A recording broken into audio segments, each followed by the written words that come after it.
Hi everyone, my name is Aubrey Little, and today I will be presenting a speech on Mary Telfair and her impact on women's health in Savannah, Georgia.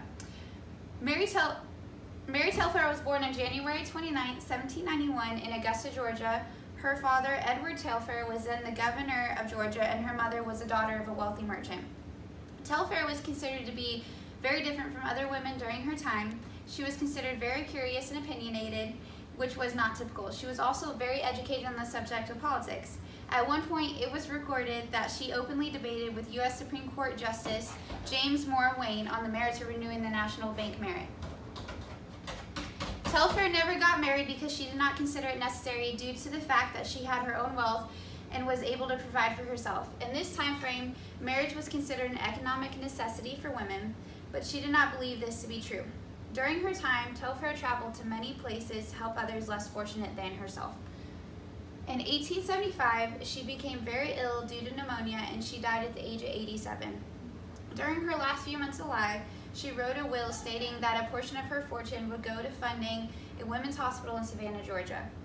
According to Don Hinnerth, who wrote for the Georgia Historical Society, Telfair stated, "Erect a hospital for females within Savannah on a permanent basis, into which the sick indigent females are admitted and cared for in such a manner and on such terms as may be defined and prescribed by the trustees."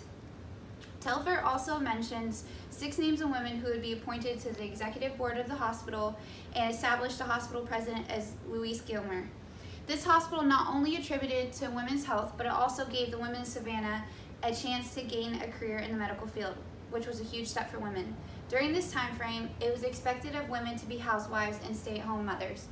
A woman was meant to cook and clean while her husband went out and made the money for the family. Telfair was one of the few people to fight against these norms. The Telfair Hospital for Females was built in 1884 and opened in 1886. The hospital was run by women and built for women. The only time a male was allowed inside is if he was born there, but then he was removed from the facility. This is an image of the Telfair Hospital. Okay, and then I'm gonna pause it right there. You can keep recording, but I have to pull the picture up, and then I'll just cut this out.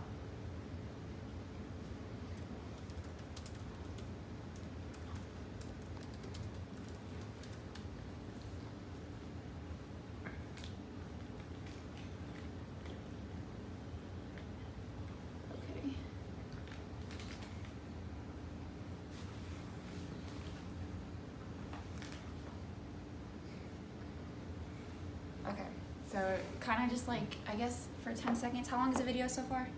3. Okay. Wait, record it again, and then I'm not going to say okay this time, and I'm just going to go back to the speech.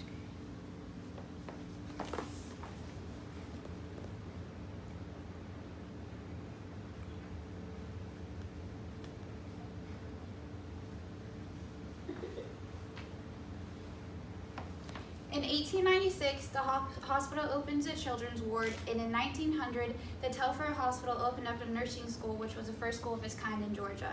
The school operated for 34 years and graduated around 1,400 nurses from its program, who were all female.